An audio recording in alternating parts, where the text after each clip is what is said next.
Sveiki, esu Sigita, Vilties Arkos vaikų dienos centro darbuotoja ir noriu Jūs paraginti skirti savo gyventojų pajamų mokesčio dalį mūsų labdaros ir paramos fondui Vilties Arka.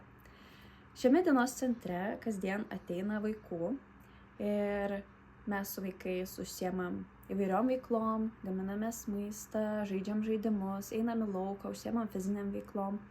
Taip pat vasarą organizuojame stovyklas dviejose dienos centruose, vykstame į išvykas, į ekskursijas ir norime vaikam parodyti, koks gyvenimas yra įdomus ir džiaugsmingas ir įvairiapusis.